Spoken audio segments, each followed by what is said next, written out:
Olá, sou a doutora Thaís Faria Coelho. Sejam muito bem-vindos à Escola de Paz. Te convido a embarcar na história Lobo Bom e Lobo Mau. O netinho chega correndo na casa do avô e fala: "Vô, me conta uma história." O avô gentilmente senta o netinho em seus joelhos e começa a contar a seguinte história. Aqui dentro da cabeça do vovô moram 2 lobos, um lobo bom e um lobo mau. Esses lobos ficam ali muitas e muitas vezes brigando entre si. E o netinho, com os olhinhos arregalados, pergunta: "Mas vovô, quem que ganha essa briga?" E o avô responde: "Aquele lobo que eu mais alimento." Como nós alimentamos os nossos lobos bons ou o nosso lobo mau? Através das nossas leituras, através das nossas conversas, através das nossas amizades, através daquilo que nós colocamos para dentro da nossa mente. Hoje, o tema do nosso programa é como auxiliar na saúde dos filhos. Vamos falar sobre a importância de uma nutrição adequada, incluindo uma dieta balanceada e variada para o desenvolvimento saudável das crianças. E também sobre a importância de cuidar da saúde mental das crianças, incluindo a promoção de um ambiente emocionalmente seguro e estável em casa. Além da importância de incentivar a expressão de emoções, oferecendo apoio emocional e buscar ajudar profissionais quando necessário, para lidar com essas questões como ansiedade, depressão e estresse. É de suma importância destacar estratégias para incentivar as crianças a praticarem atividades físicas regulares e reduzirem o tempo de tela e de sedentarismo. Hoje, o nosso convidado para lá de especial é Everton Rodrigues Ribeiro, professor, gestor esportivo e neurocientista.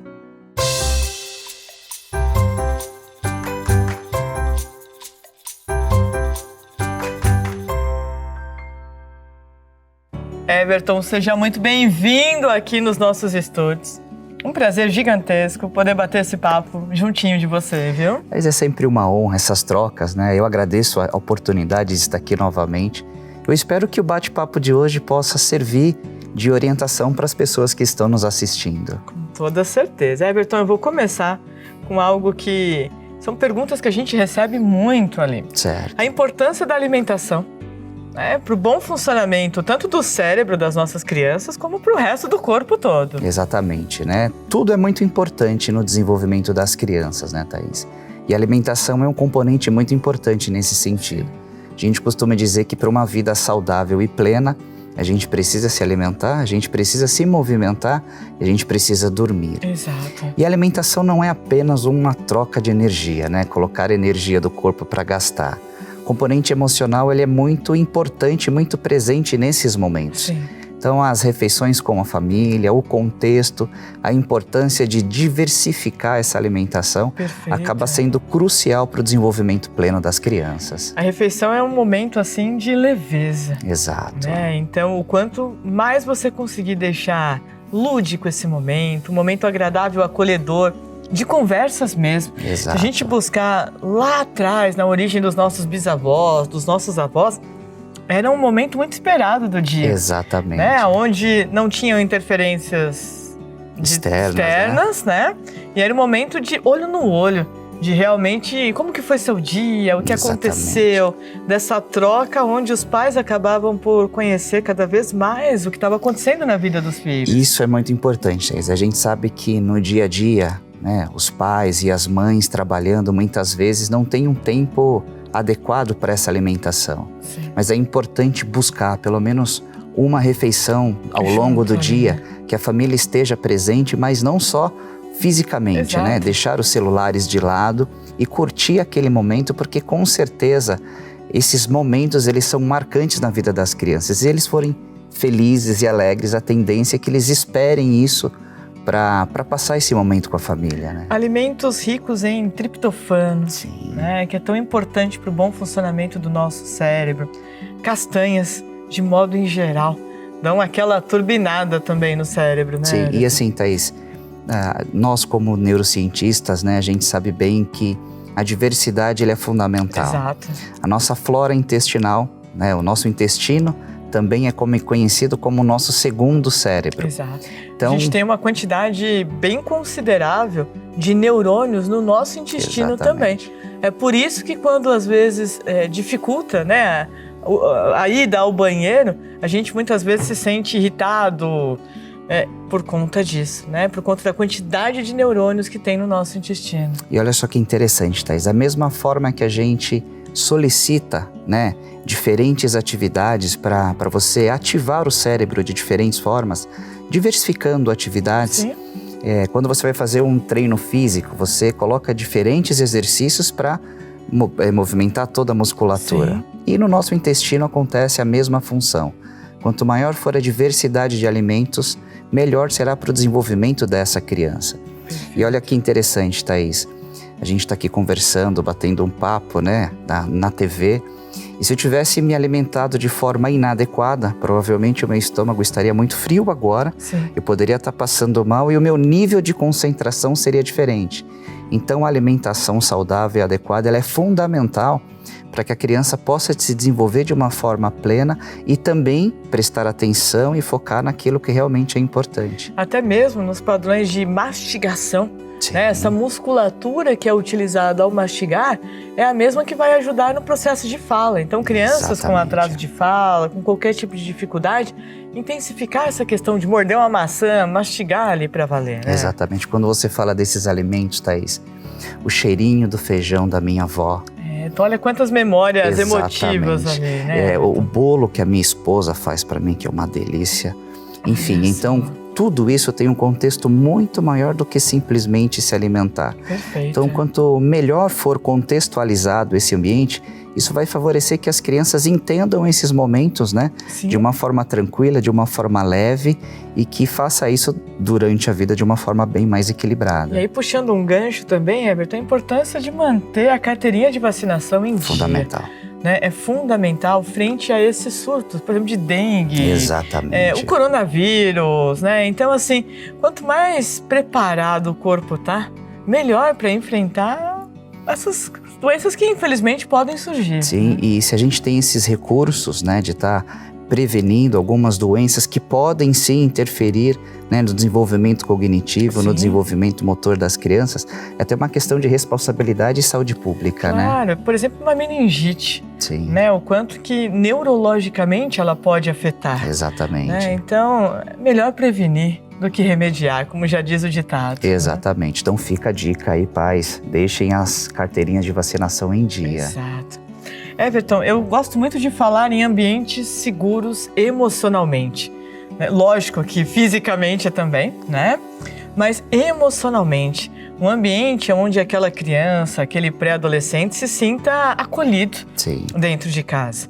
E isso é muito importante e é total responsabilidade dos pais. Exatamente. Né? Às vezes a gente escuta assim, o meu filho fica no quarto o tempo todo, não conversa comigo. Existem fases, meus amores, como a adolescência, que isso se torna mais comum, né? Mas antes disso, você já pode ir plantando sementinhas de gatilhos ali, de assuntos que você sabe que o seu filho gosta de conversar e que se você trouxer ali, você vai ter a atenção dele. E assim, Thaís, esse ambiente familiar, né? A gente que trabalha com escola, a gente trabalha com educação, a gente ouve com bastante frequência. Sim. Eu não tenho tempo, é muito corrido, eu trabalho demais, saio muito cedo, chego muito tarde.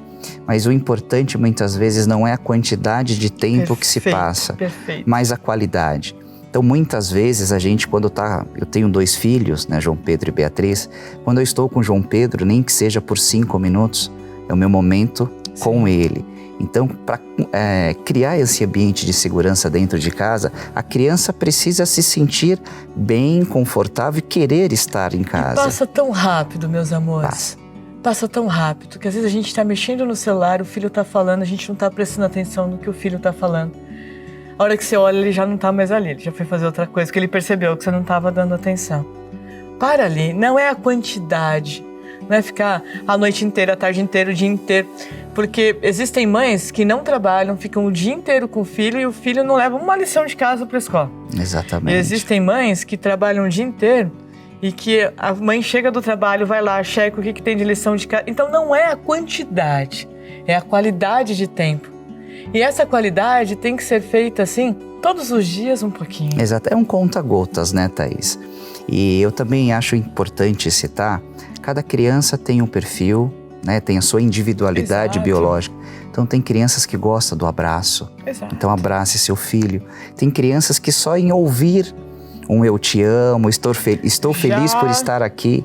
Então é importante a gente reconhecer o perfil dos nossos filhos, das nossas crianças, para criar um ambiente mais saudável. E a importância de resgatar atividades ao ar livre, brincadeiras, né, Everton? Eu lembro que meus pais brincavam muito comigo, me levavam. Eu não curtia muito andar de bicicleta, mas adorava andar de skate. Então eles sempre me levavam. A importância desses ambientes abertos, né, de resgatar brincadeiras, esconde-esconde, pega-pega, fubeca, pular corda. Pular corda, por exemplo, um TDAH pulando corda por 10 segundos, ele tem 40 minutos das áreas de foco e concentração ativadas no cérebro dele. E o interessante, Thaís, quando os pais brincam com o filho, é um momento muito importante para eles e cria uma memória afetiva muito importante. Exato. E quando você fala de brincadeiras ao ar livre, eu sou suspeito para falar, porque a minha área é a área esportiva. E esses momentos que os pais passam com os filhos, por menor que seja, eles acabam sendo fundamental até para desenvolver a inteligência emocional. Exato. Esse tipo de brincadeira que você acabou de citar e tantas outras, que não precisa nada de elaborado, não. O simples fato de você estar com ele, com as crianças, já é fundamental. Vocês não fazem ideia, pais, a repercussão que isso cria no cérebro do filho de vocês, né? A memória que vai criar. E esse vínculo é fundamental. E aprende a lidar com ganhar e perder, com identificar as habilidades. Um corre melhor, o outro defende melhor, o outro pula melhor, né? Thaís, e você está falando nisso, gente, é um dado importantíssimo. 78% das crianças entre 5 e 9 anos são consideradas sedentárias, de acordo com a OMS. E de acordo com a OMS, é sedentário quem faz menos do que 150 minutos de atividade durante a semana, que são 20 minutos por dia. Deus, gente, olha isso. É um número muito alarmante. O número de crianças em excesso de peso, em obesidade, acaba aumentando cada vez mais. Dá para se aproveitar de forma lúdica e inserir ali na rotina tudo isso. Uma caminhada, passear simples, de repente, né, com o seu pet, enfim, são coisas que com certeza ajudam muito. Everton, eu vou chamar um rápido intervalo e na hora que nós voltarmos, você me ajuda a responder umas perguntinhas desse pessoal lindo aqui, tá bom? Com certeza. Vem comigo.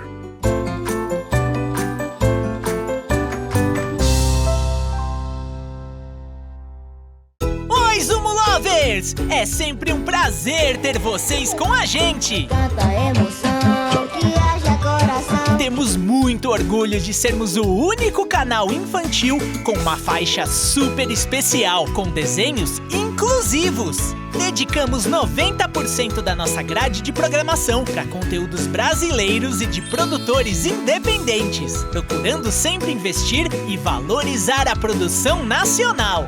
Tcharam! Prontinho! Então você já sabe, por aqui a aventura, a cantoria e o aprendizado fazem parte do dia a dia. Seja bem-vindo! Você acabou de chegar no Zumo Kids!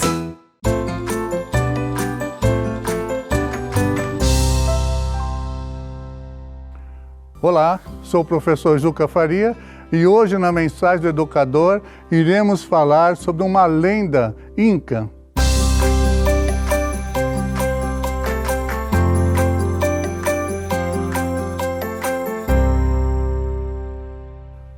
A lenda do girassol. Originalmente, o girassol era uma estrela apaixonada pelo sol. Era a primeira a aparecer e a última a desaparecer, só para poder ver durante um pequeno período o seu grande amor, o sol. E o deus Inca, o deus dos ventos, compadecido com o sofrimento da estrela, resolveu ajudá-la. Pegou essa estrela e arremessou em direção ao nosso planeta. E ela foi se degradando, atravessando a atmosfera e chegou desse tamanhinho, bateu no chão, furou e fez um buraco. Passaram algumas pessoas por ali e pisaram justo aonde estavam as sementinhas da estrelinha. Outras pessoas também passaram e foi compactando. Choveu, passou uma vaca e fez alguma coisa ali bem em cima do buraco onde estava a estrelinha. Choveu novamente, outras pessoas passaram e aí, gente, é o fim do sonho da estrela? Não. Deus dos ventos a fez, a transformou em sementes. E nada melhor do que semente, do que pôr num buraco, jogar esterco, jogar água, compactar, e aí nasceu o girassol. E o girassol, como o próprio nome diz, ele procura o sol durante todo o tempo. Mas à noite, o que acontece quando não está o sol? Ele abaixa? Não, ele se vira para outro girassol, aonde eles trocam energia. Olha que coisa bonita essa ensinamento do girassol. Muitas vezes na nossa vida também os dias estão assim, escuros. Tudo que a gente olha parece que não tem vida, que não tem cor. E aí nós normalmente, entristecidos, abaixamos a cabeça. Mas olha o ensinamento do girassol. Nós temos que procurar outra pessoa. E Deus, em sua infinita sabedoria, certamente colocará à nossa frente alguém que troque energia, que nos dê uma palavra de conforto, um abraço, ou que simplesmente nos ouça as nossas dificuldades. E aí, quando as coisas clarearem, porque na vida tudo passa, nós possamos novamente seguir o nosso caminho. Felicidades! E agora com a Thaís.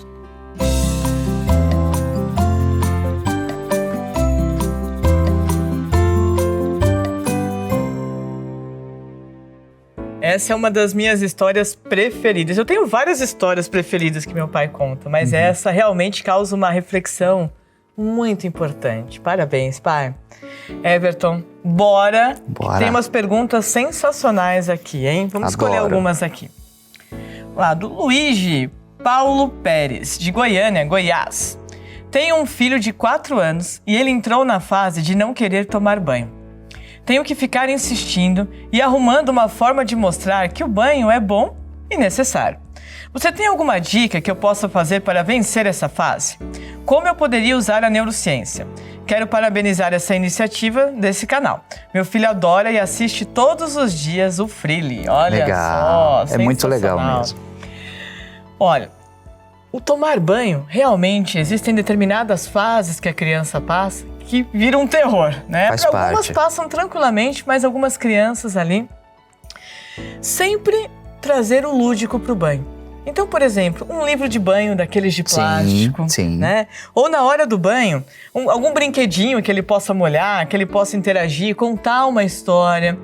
E quando ele tomar o banho, elogiar muito. Perfeito. Porque o elogio, ele tem um poder incrível no nosso cérebro de reforço positivo, de mostrar para o cérebro que aquele caminho é o correto, é o ideal.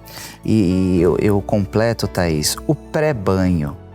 Né? Se você já sabe que a criança precisa tomar banho, então como que acontece minutos antes desse banho? Então, quanto mais tranquilo, quanto mais contextualizado for, provavelmente ele vai adorar esse momento de tomar banho. Eu sempre falo da importância de contar histórias em terceira pessoa.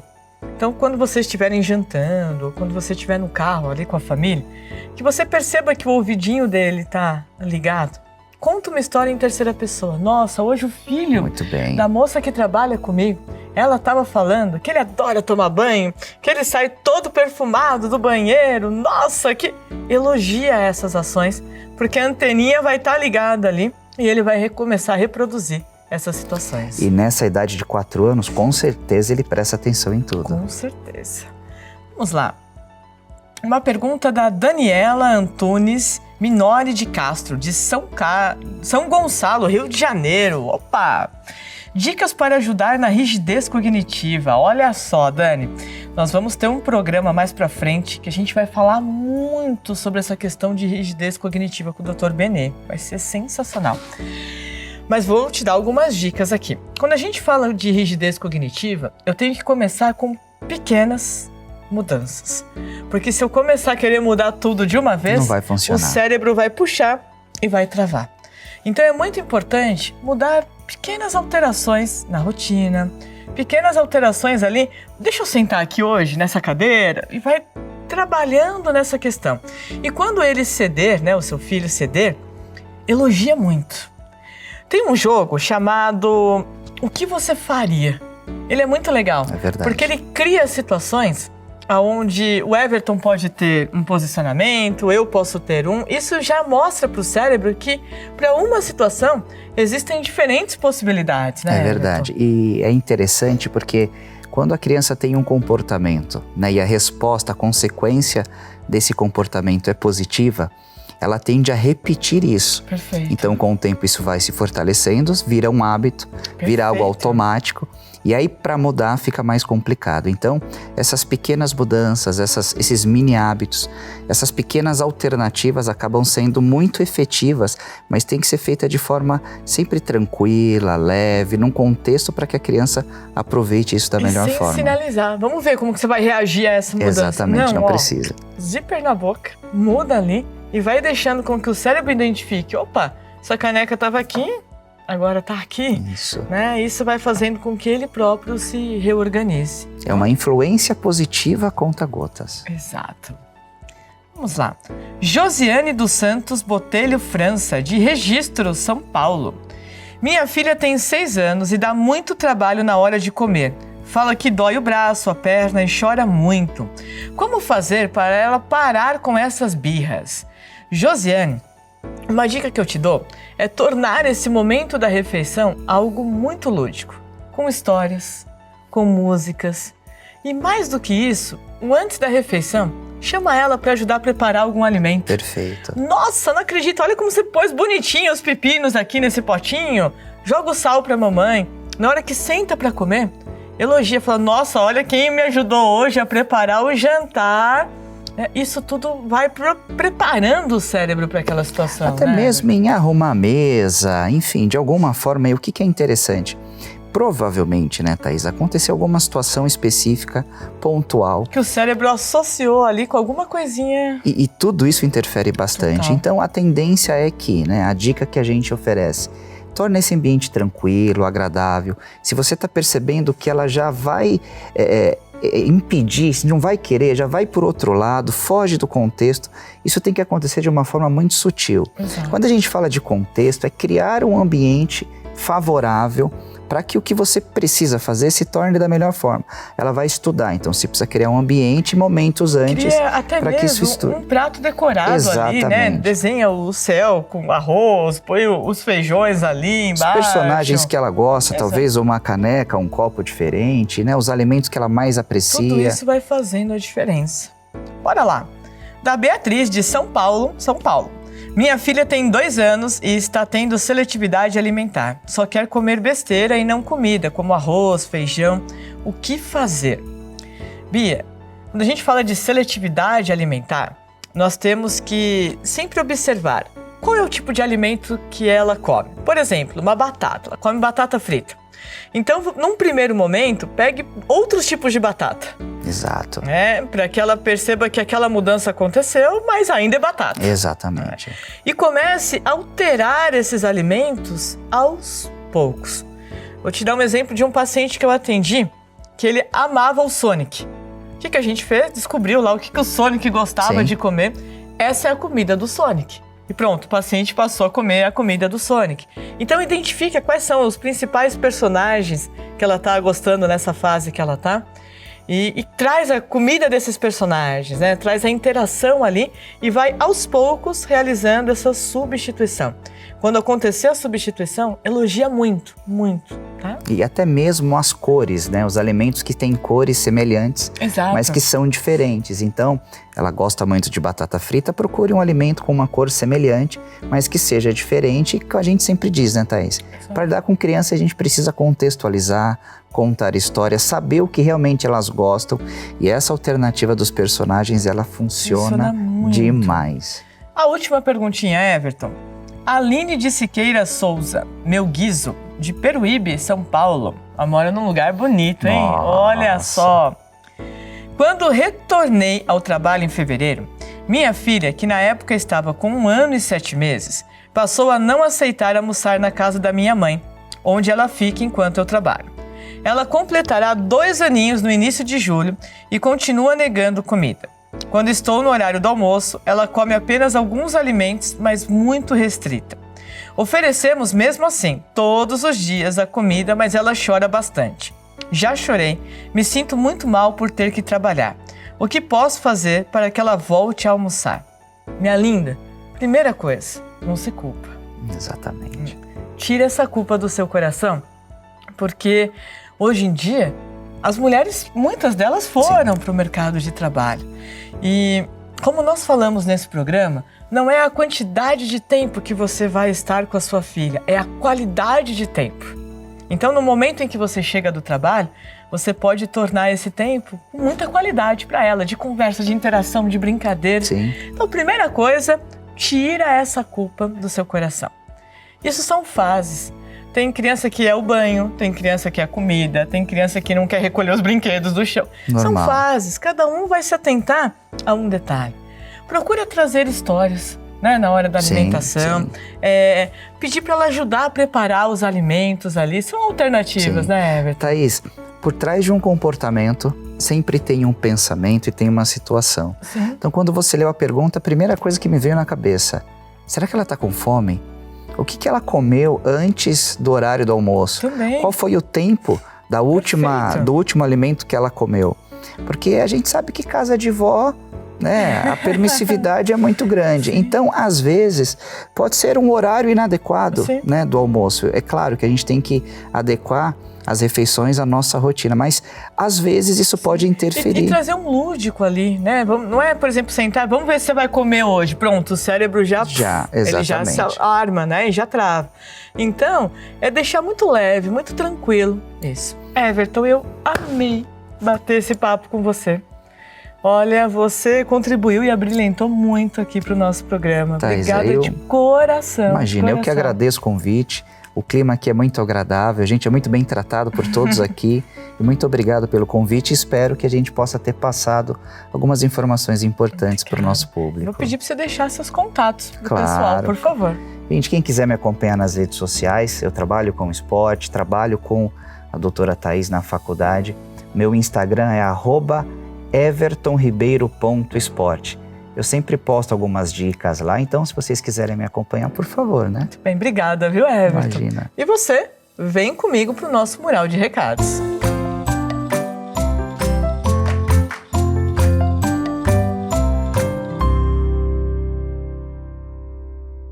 Nossos agradecimentos especiais às maquiadoras Tati Gomes e Adriana Piva, ao restaurante Cuca Legal, à padaria e restaurante Vila Satélite, a Casa Beta 48, loja de plantas, bem-estar e autocuidado, a Zípora, velas aromáticas e esculturais e a loja de brinquedos educativos Big Cérebro. Se você ainda não encaminhou as suas perguntas, bora, porque eu tô esperando para responder para você.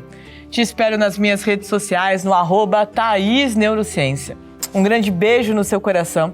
Fica firme, fica forte e fica com Deus.